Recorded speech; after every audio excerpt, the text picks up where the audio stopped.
Alright, got a bit of a story time. So, back in high school, going to public school, right? You eat lunch in the cafeteria. Perfectly normal. Some people get their nachos or a burger or pizza or whatever, right? And so this is probably 10th or 11th grade. And at my school, you got lunch after this period. So I'd be super hungry, and I have a pretty picky palate, so I kind of like consistency. And so, what do I get? Nachos. They're not great nachos at all. They're out of the two school districts I've been to. This time in school, they were the worst, but they were consistent. And actually, originally they offered chicken and beef, but because nothing goes right in public school, at some point only beef is available, which I make amends. It's fine. I'll get through it.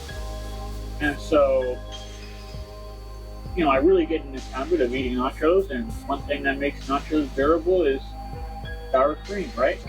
And so, I go to line, get my beef nachos, check out, and I walk to cafeteria cart that serves like condiments and stuff. And usually, you get there early enough, it has sour cream. You just scoop it up or take just spread it on there, and you're good. You eat, enjoy your food, hang out, go to the next class, no problem, right? But this one particular day, I must have recognized what I thought was a pattern was either there's no sour cream or I can't get there early enough to get any sour cream. Because once it's gone, it's gone. So, understanding that, my perfect adolescent wisdom looks over at some point in time in the future something that looks like sour cream to me, and the only thing I think is odd about it is it's in a little different container. So I take some, and I think it was like with a spreader, and I just spread it on my nachos like normal, sit down, take a bite, and I noticed something.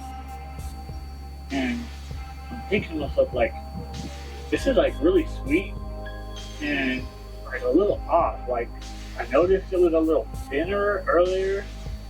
Is it like Mexican style sour cream? Maybe, like, that's what it is.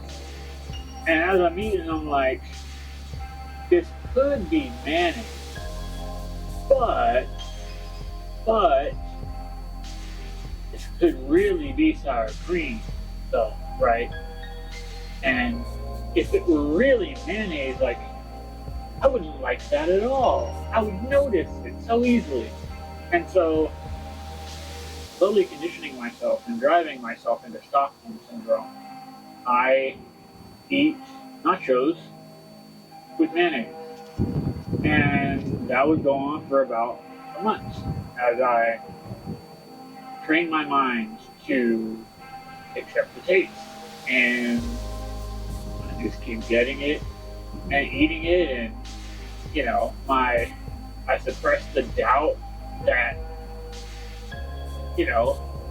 this of whether this may or may not be mayonnaise, and I move on.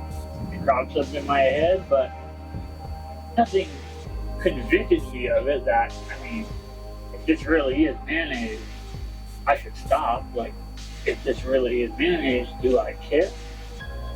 And that would go on pretty much until upperclassmen who I'd seen them a lunch period but didn't really know, pointed out, ew, that man is eating nachos and mayonnaise. And I was kind of flustered because now it's too real, right? I'm caught in the act. I can't just, rationalize this alone to myself, secret it out. And so, at that point, I think my eating habits changed, and I don't believe I kept doing it. It is something that I do not do anymore, which I'm glad. Um, so that's the nachos and mayonnaise story for you. If things went right in public school, that would have never happened, but that's okay.